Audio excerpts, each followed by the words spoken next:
Olá, eu sou o Marcelo e estamos aqui falando sobre estatística para a prova de soldado da Polícia Militar. Na primeira parte, a gente falou sobre alguns conceitos da estatística.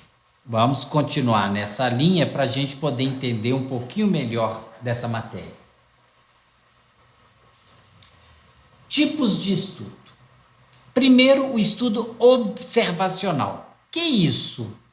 É o estudo onde verificamos e medimos características específicas, mas não tentamos manipular ou modificar os elementos. Então, quer dizer, esses estudos aqui são alguns tipos diferenciados. Se for cair na prova, pode cair assim, relacione a primeira coluna com a segunda, estudo observacional, estudo transversal. Então, vamos guardar. Por que observacional?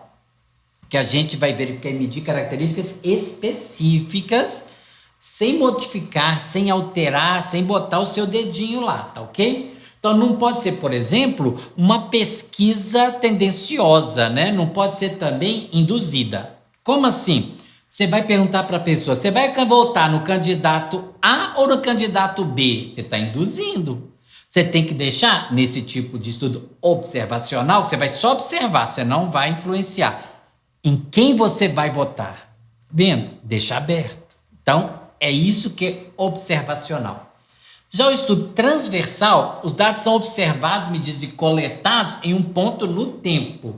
Ele pode ser observacional e transversal ao mesmo tempo, tá? Mas transversal é o quê? Vou coletar naquele momento. Hoje, o resultado é tal. Combinado? Então, eu estou coletando hoje os dados, não é? Então, isso é transversal.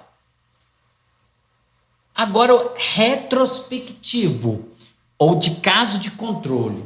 Para que serve um estudo retrospectivo? Para você saber o que aconteceu no passado. Então, retro, porque foi para trás, não é isso? A gente não fala assim, vai de retro, Satanás, vai para trás, não é assim? Então, retrospectiva que você fez, ó, mais para trás. Então, os dados são coletados do passado. Ah, mas isso serve? Serve sim. Pessoas morreram porque estavam tendo complicações na hora de respirar. Ah, será que estava com Covid? Ou uma pneumonia? Como é que é? Ah, bom. Então, nesse caso, tem que, depois que a pessoa morreu, você vai fazer os testes retrospectivos para saber o que aconteceu lá atrás. Tá bom? Prospectiva ou longitudinal, ou de coorte. Os dados são coletados no decorrer do tempo, de grupos. Grupos são coortes, ok? Que compartilham fatores comuns. Então, esse prospectivo longitudinal coorte é que você vai coletar em grupos separados, ok? Como é que é a realidade na Itália? Como é que é a realidade no Japão? Como é que é a realidade no Brasil? Você vai coletar as informações em coortes ou partes separadas, ok? Aí você vai fazer os estudos assim, por quê? Porque às vezes é conveniente que a realidade de cada grupo é diferente.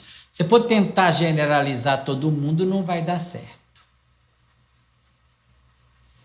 Experimentos. Agora nós vamos ver os tipos de experimentos que nós temos. São aqueles que dependem da sorte, se eles forem aleatórios.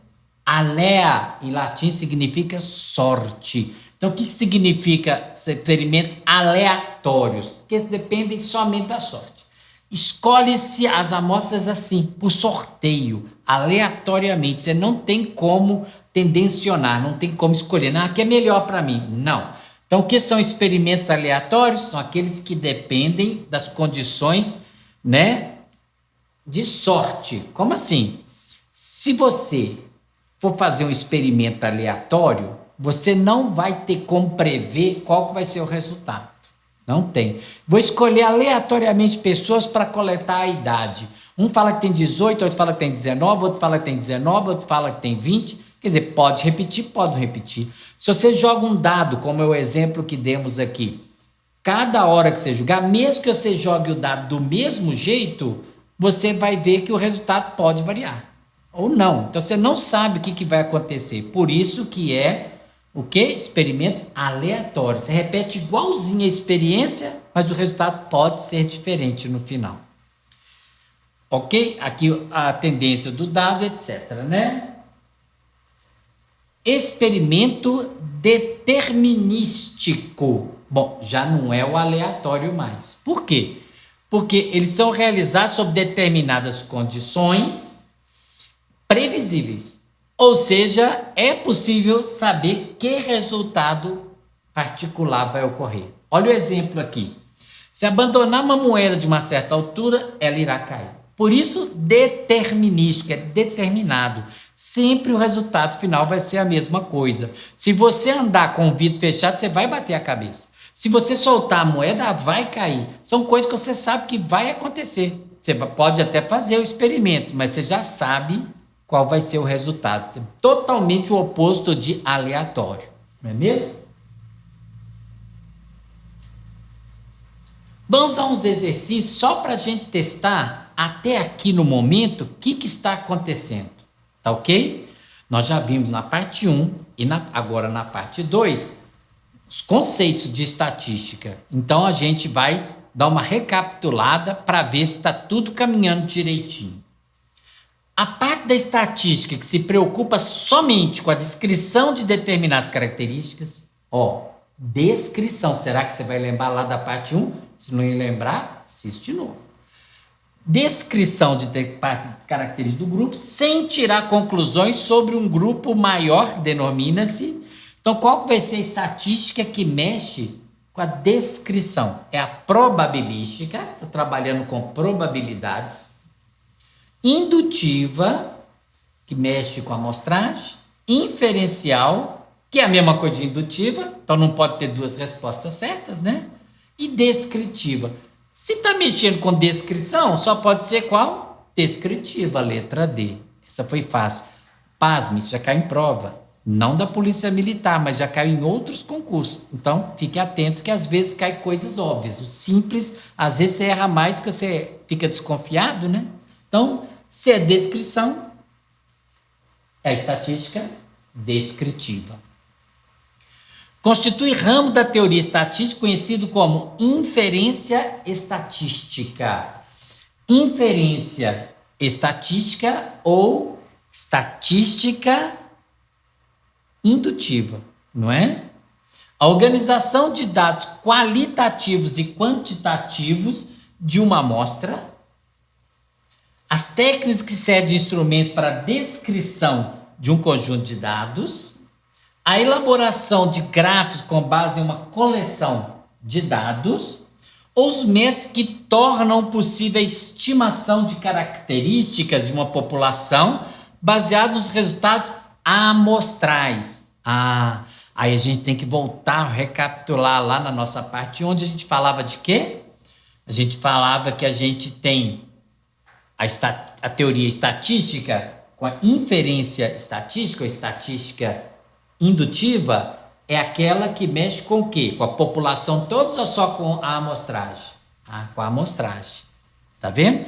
A descritiva com a população toda e a indutiva fala sobre amostragem. Tá bom? Então, repare. Quando eu falo que estou falando da organização de dados qualitativos e quantitativos de uma amostra, é interessante, né? Tem a ver.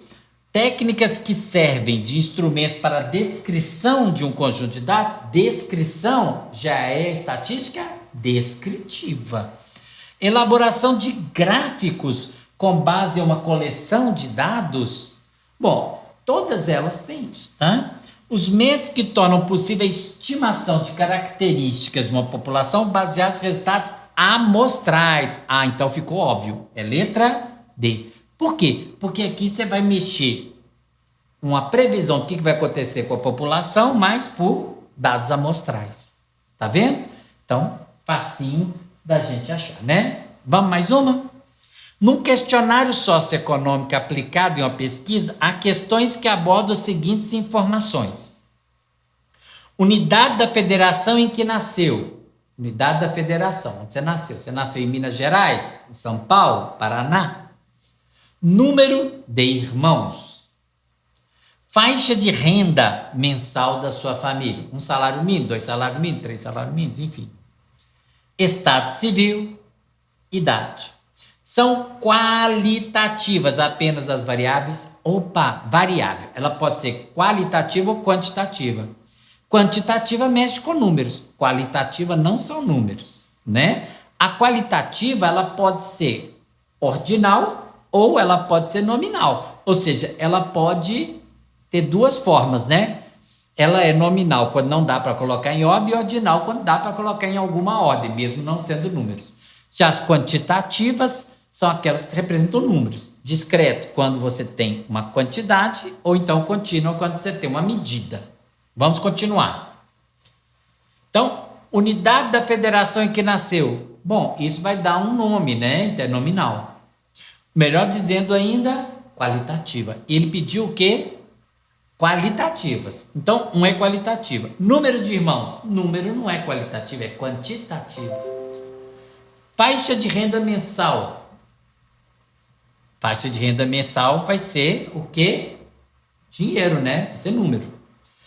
Estado civil. Estado civil é solteiro, casado, viu? Ah, então isso aqui também não é quantitativo, é qualitativo. Idade, quantitativo. Então, o que nós temos aqui que são qualitativos, que não representa número? Unidade da federação e Estado civil. 1 e 4, letra D. Já pensou? Cair isso em prova? Tranquilo, né? Só mais uma para a gente fechar aqui. O índice de massa corporal, mais conhecida pela sigla IMC, é um índice adotado pela Organização Mundial de Saúde que é usado para o diagnóstico de sobrepeso e da obesidade. IMC pode ser facilmente calculado a partir de dois simples dados, o peso e a altura. O concurso da Polícia Militar exige que os candidatos tenham IMC com limite mínimo de 18,5 e máximo 29,9. Também é exigida a idade mínima de 18 anos e máxima de 30 anos até a data da inclusão. Está correto. Peso e altura são variáveis quantitativas discretas. Peso e altura são medidas. E medidas não são discretas, são contínuas, sempre. A idade é uma variável quantitativa. Idade é quantitativa, porque é número, né? MC é uma variável qualitativa. Não, é número também, então tá errado. A idade e o peso são variáveis quantitativas discretas. Não, de jeito nenhum. Idade e peso são variáveis, são medidas quantitativas, mas elas são o quê? Contínuas. O IMC e a idade são variáveis quantitativas contínuas. Perfeito. É isso mesmo, são medidas, né? Toda vez que eu tenho uma medida, é contínua. Então, letra D, ok? Bom, vamos encerrando aqui essa parte e a gente volta na próxima parte falando um pouquinho mais sobre estatística. Até lá!